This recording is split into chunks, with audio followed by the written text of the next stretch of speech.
Coming up next on KPBS Evening Edition, cruise season is here in San Diego. We'll have a look at what those big cruise ships mean to our economy. And do you have trouble staying asleep? Researchers in La Jolla say they found a gene that may be to blame. KPBS Evening Edition starts now.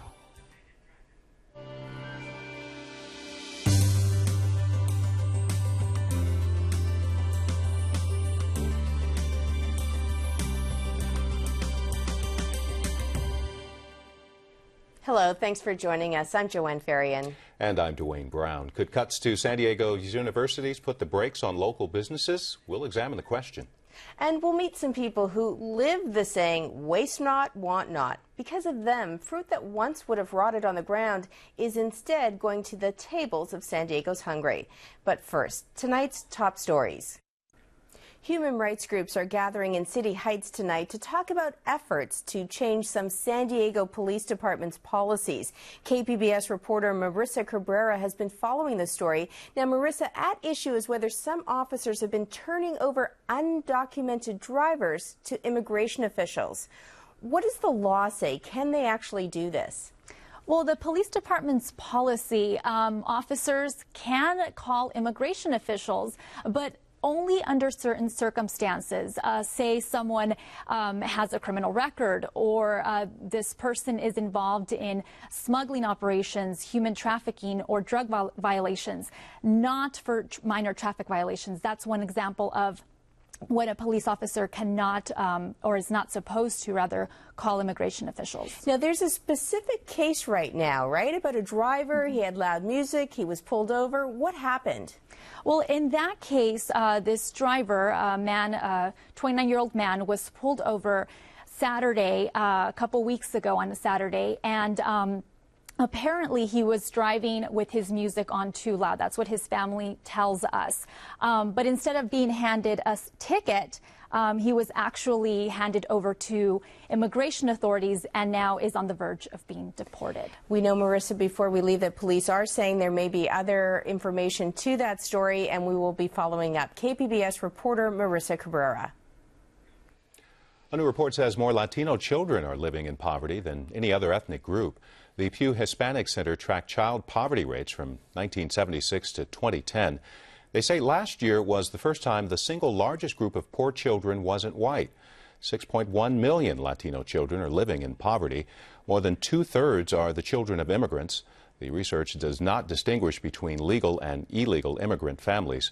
Researchers say the negative milestone is the result of a growing Hispanic population with a high birth rate and declining economic fortunes. Less than a month after being sworn in, the U.S. ambassador to Mexico is visiting San Diego and Tijuana to talk about his priorities. Roxandra Guidi from our Fronteras desk is here to tell us about him. Roxandra, who is Earl Anthony Wayne? Well, Ambassador Wayne is a well-regarded diplomat with 30 years of experience. He's been in China, France, Morocco, and most recently in Afghanistan. And what's expected to be his agenda in Mexico? Well, he recently held a press conference in Mexico City, and he said that his job is not going to be focused strictly on security issues. But as it turns out, with Mexico going through incredible drug war violence and the presidential elections happening next year, it's looking like security is going to be at the top of his agenda. So if he says it's not security, what did he say it would be in terms of his own personal agenda? Sure. He very much wants to focus on the economy, on NAFTA, on binational issues, on anything that would help Mexico overcome poverty and all sorts of development issues. But, you know, he's expected to talk in San Diego this evening, and a bulk of the questions coming his way are going to be strictly about security. From our Fronteras desk, KPBS reporter Roxandra Guidi. Thousands of state prison inmates could face disciplinary action for taking part in a hunger strike. More than 4,000 inmates at 8 prisons have been striking since Monday. One of the facilities is located in the Imperial County. The inmates say they are protesting conditions in maximum security units.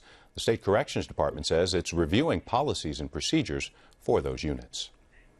A new field poll says more than 2/3 of California voters want to keep the death penalty. The poll found 68% of those surveyed support keeping the death penalty, with 27% opposed. The results suggest there could be a challenge for supporters of an initiative to abolish the death penalty. They're trying to get it onto the November 2012 ballot. The pollsters also asked people which sentence they'd prefer for someone convicted of first-degree murder. 48% said life without parole, while 40% said the death penalty. You've heard of the biological clock. Researchers at the Salk Institute have now found its genetic alarm. They've identified a gene they say wakes people up. They compare it to a car's engine because it gets things started. The researchers say their discovery could lead to better treatments for insomnia.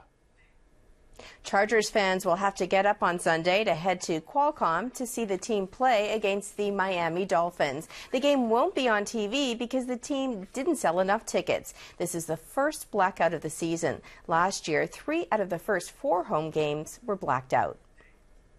Trolley riders may notice a change on one route starting next week. On Monday, the Metropolitan Transit system rolls out 2 new trolleys with low floors. They're part of a renewal project funded by Transnet, along with the state and federal governments.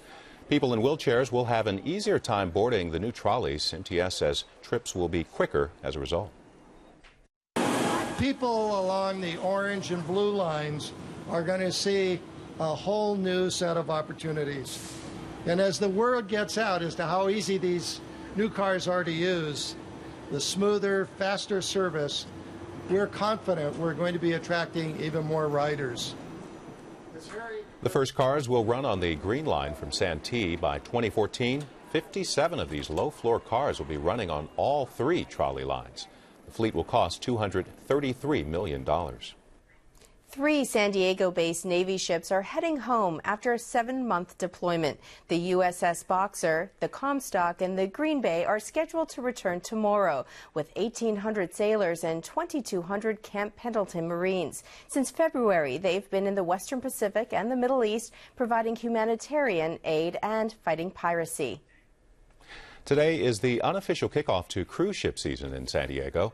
2 ships from Holland America and 1 from Princess Cruises brought a combined 6,300 passengers to San Diego.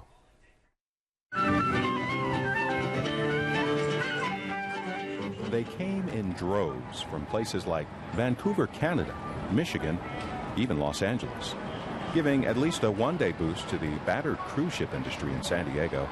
The state of the economy and concerns about violence in Mexico have prompted cruise lines to shift most of their business elsewhere. The Port District estimates each cruise ship visit has a local impact of $2 million, with 3 ships docking here today downtown. That's a $6 million boost to the local economy. I've been to San Diego before, but I wasn't on a cruise. I was on a visit, so San Diego is a beautiful city. The weather is nice. The people are nice. Yes, this is one of the ports that we stopped in. We just arrived here this morning around 8 o'clock, and we're going to be spending most of our day here. What do you think about San Diego as a port of call? Oh, I like it very much. Very clean when you get off. It's really nice, pretty when you walk in. With more than 6,000 cruise ship passengers spending money around the city, the biggest challenge is having enough time to see as much as possible. We're off again tonight, so it's quickly in and quickly out. And you really haven't got time to hang around in queues waiting for buses and things. Joining me to talk about the future of the cruise business in San Diego is Port Commissioner Bob Nelson. Thank you, Commissioner, for being here. Thank you, Jen. Well, as we just saw, 3 ships docked in San Diego today, bringing in thousands of tourists. Talk a little bit about what that means financially to our city when we have thousands of people descend on our city. Well, 2 of the ships are what are called home ported, which means they'll be starting here and ending here.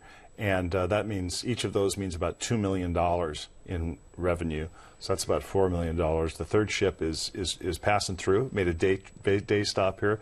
But even that's about $1 million. So, you know, today represents about $5 million in one day of economic activity for our community, which translates into jobs and also more tax revenues for our city. So the port expects about 80 ships to dock in San Diego this cruise season, but that represents really about half the number that docked last year. Why the decline? Right. We actually think we'll probably end up a little bit better than the 80. but it is a substantial. We're hoping that we'll end up more around 100. There are some itineraries that are still flexing out there. And we're hoping that we'll pick up more activity there. But it has been a substantial decline. It's not just San Diego. Also, Los Angeles has gone to virtually nothing. It's a combination of factors, mostly related to both the global economic situation, but also Mexico as a destination. Mexico as a destination. So is that about the fear of violence, crime? Is that part of the issue? It is a large part of the issue, not the only issue, but there is a misperception on the part of a lot of Americans, including a lot of people right here in California, that Mexico has become a dangerous place. That's just not true. There are places in Mexico that are very dangerous right now. The Mexicans will be the first to tell you about this. I've been to Mexico City and met with very top leaders in the government of Mexico, and they're very candid about the fact that in some areas of the country there's been a lot of death, and there continues to be. But these are not cruise destinations. So how do you convince people of that, though? Well, first of all, I don't know that as a governmental official in San Diego, it's my job to try to convince people to go on a cruise. I would hope they would, because it certainly benefits our community and lots of jobs and tax revenues, and frankly also revenues to the port to help support the many things we do at the port. The fact of the matter is that if something like this is a good opportunity, and we appreciate this very much, so that people understand. I go to Mexico fairly regularly myself. I drive down to the Guadalupe Valley. It's an hour and a half or so from my home, and it's wine country. It's like being in Nebbiolo in Italy, an hour and a half from your home, and it's wonderful.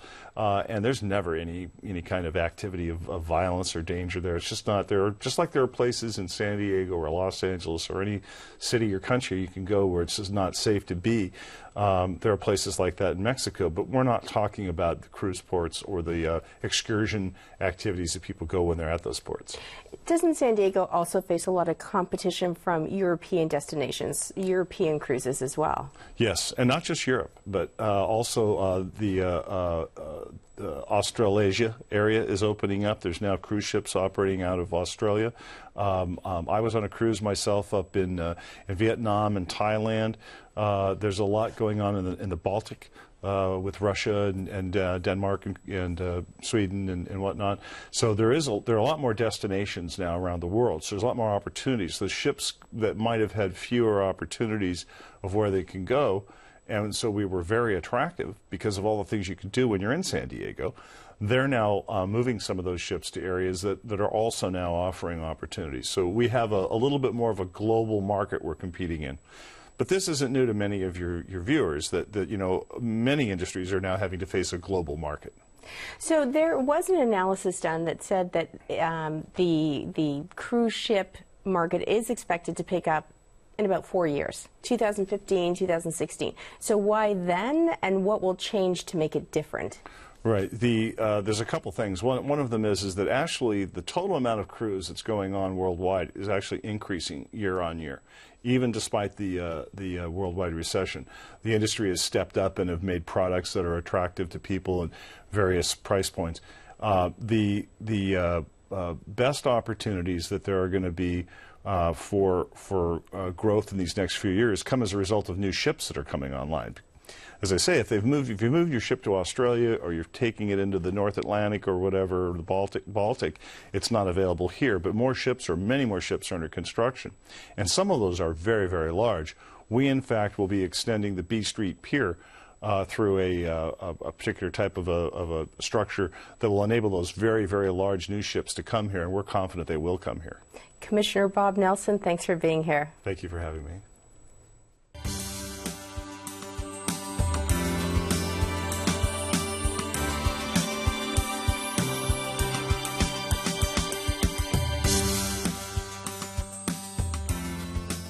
Tonight on KPBS at 8, remember the Poway Winery, discover the legend of Bear Valley, and see an historic farmhouse in National City on Ken Kramer's About San Diego. Then at 8:30 on California's Gold, Huelhauser visits Dryden Flight Research Center to meet the men who tested NASA's lunar lander. And at 9, a woman has visions of her dead husband. It's up to the doc to determine why on Doc Martin. That's tonight on KPBS. This fall, Nova explores a universe beyond imagination. A place where our perceptions of time, space, even reality itself are called into question. See what secrets our universe will reveal when Brian Greene unravels the fabric of the cosmos on Nova. Coming in November, only on PBS. KPBS Evening Edition is made possible by Joan and Erwin Jacobs and by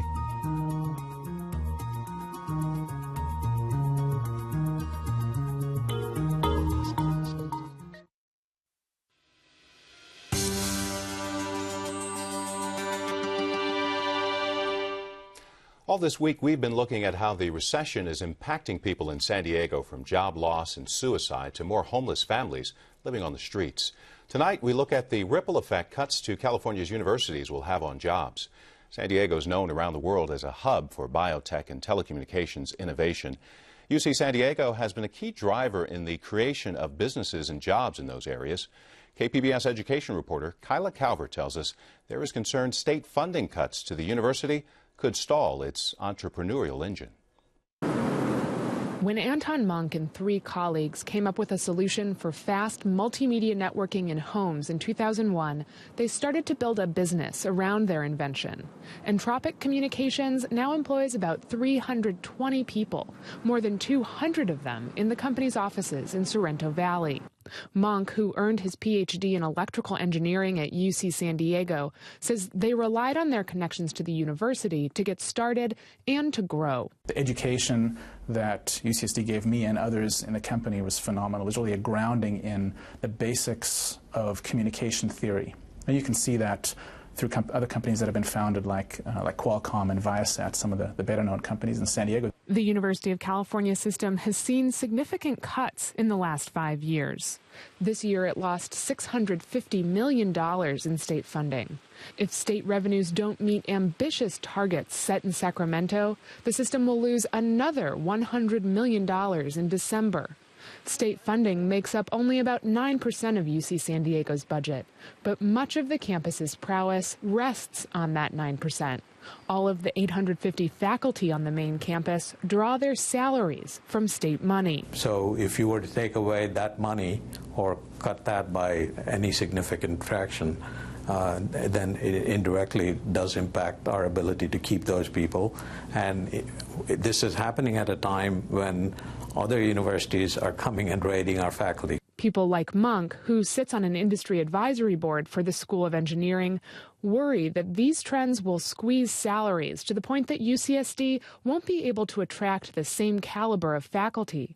It's those preeminent researchers that have turned the school into a hub for the kind of innovation that spawns and supports companies like Entropic. We need to tap into really the graduate student base at UCSD.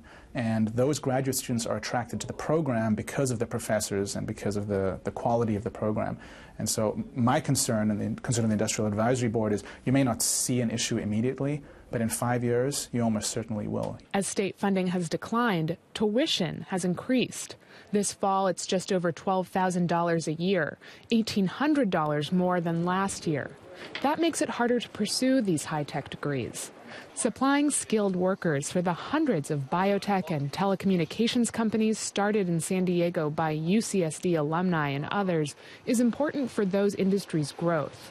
And while those jobs make up just about 15% of San Diego County employment, they're part of a group of industries whose jobs supply the building blocks for most other employment in the county. They're the groups that produce goods and services inside your region, are exported for sale, and so bring in new money. They're sort of the drivers in your economy. Cox says cuts that erode public universities' competitiveness could feed into the erosion of some of those economic drivers. So that would short circuit, right, this whole economic development activity and job generation process that we've spent so long creating, right, over the last 30 years or so, made a sincere effort and a very successful one. So it's that kind of thing where you might make short-term decisions that have, unfortunately, disastrous long-term consequences. That report from KPBS education reporter Kyla Calvert. UC San Diego says the key to dealing with potential cuts is building a stable financial future that relies on funding sources other than the state.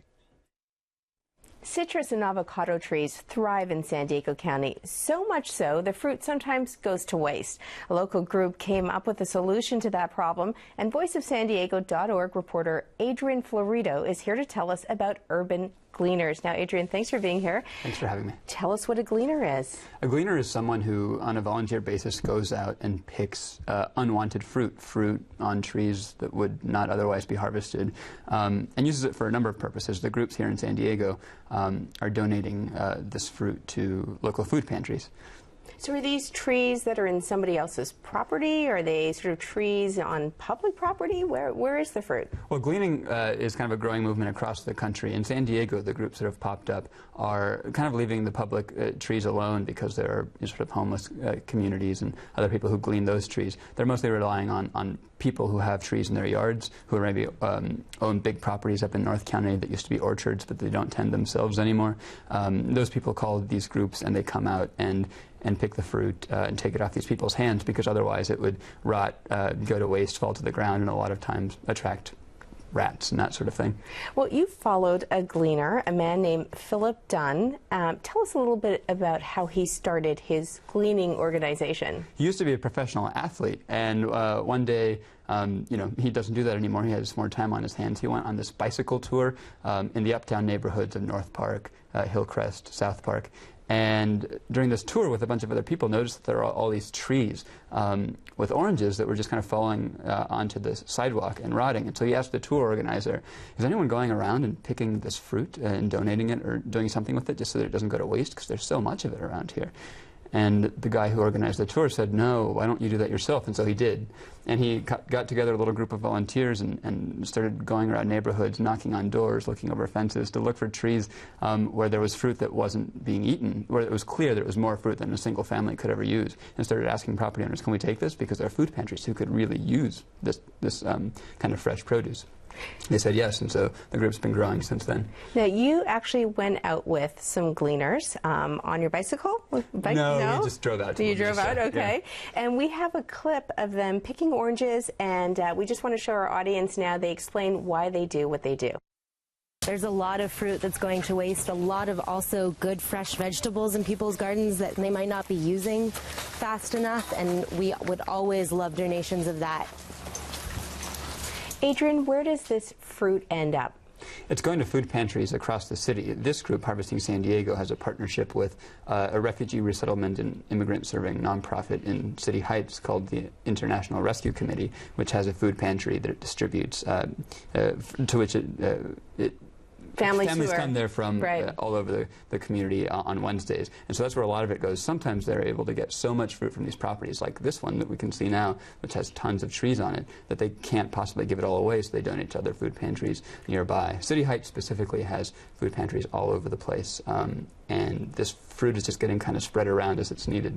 We're seeing oranges now, I mentioned in the intro, avocados. What other kinds of fruit are people picking? Whatever grows in San Diego County. I mean, I think they've picked figs, they've picked apples, they've picked grapes. So really, they're not picky. They'll take anything that they can get, because so often food pantries have a hard time getting fresh produce. It's easy to get dented cans of food, day-old bread, but fresh produce is a lot harder to get for these food pantries. Sometimes they actually have to go out and buy it. So in this case, they're getting it for free. Now, you started off by telling the story of one man who wanted to do this, but now this is growing. This is a bit of a movement, isn't it? Gleaning is it's part of the sort of broader sort of shift that people, especially in urban communities, are starting to realize around food and how you can solve the problem of hunger in urban communities. Not necessarily having to look outside of your city, your county, your state to bring in produce from all over the country. A lot of times the answer is right in your backyard or in the vacant lot around the corner. So it's part of kind of the same movement of increasing the number of community gardens in urban communities, of taking advantage of the resources that exist all around us, just to make sure that it doesn't go to waste, and that people who need it can use it. Because this guy Philip, he said it was just sort of tragic for him to think that there's so much out there that's just being wasted because no one has realized that you can link the owners of this property up with nonprofits that could use what is growing on them. And quickly, Adrian, if somebody has a tree they want picked, how do they donate? They can search for gleaners on Google, but we also have a list on our website, voiceofsandiego.org, attached to the story that I wrote that has contact information for all of the groups. Adrian Florido, thanks for being here. Thanks for having me. I'm Judy Woodruff. On the next News Hour, an interview with GOP presidential candidate and former House Speaker Newt Gingrich. That's Thursday on the PBS News Hour.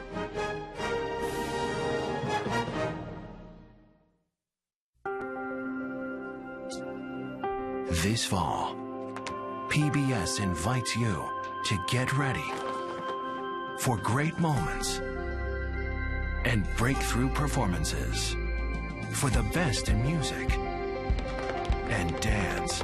For 9 weeks, PBS presents 9 special events from across America. The PBS Arts Fall Festival. Friday night, starting in October, only on KPBS. In the last year, KPBS News has been honored with nearly 3 dozen awards. I'm extremely proud of these honors, and I thank you for your support as we continue to serve our local communities with award-winning news coverage in the years to come.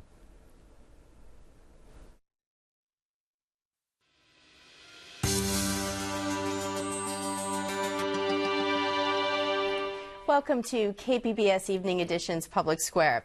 Yesterday, we reported the new downtown library is still $25 million shy of its year-end fundraising goal. Fundraisers are hoping naming rights will encourage people to give money. We asked you, if you could get your name on a plaque, would you give the new library money? Well, Jackie says, I can't believe the city is building this new library. The city is almost bankrupt. School programs have been cut. Potholes need to be repaired, and everything, especially food, is sky high, and that comes to us via kpbs.org. Now, Debbie says, no, I donate money to neighborhood branch libraries, the ones that people use, and that is via Twitter. Well, today, a new report found the average cost to a family of 4 to see a Chargers game is about $430. Seem a little high? Do you think that's why the Chargers aren't selling out at home games? As we told you earlier, Sundays is blacked out. We want to hear from you. You can join the conversation by following us on Twitter, liking us on Facebook, and of course you can email us. And you can check out that full report on the cost of a game at our website, kpbs.org. Recapping tonight's top stories, San Diego police officers are being criticized for calling immigration agents during minor traffic stops. The department says those calls are against policy. Cruise season underway in San Diego. 3 big passenger ships docked at the port of San Diego today. Each ship is worth $2 million to the local economy. And researchers at the Salk Institute say they have found the alarm for your biological clock. It's a gene that appears to wake people up. You can watch and comment on any of the stories you saw tonight on our website, kpbs.org/evening edition. Thanks for joining us. Have a great night. We leave you with the look at the forecast. Good night.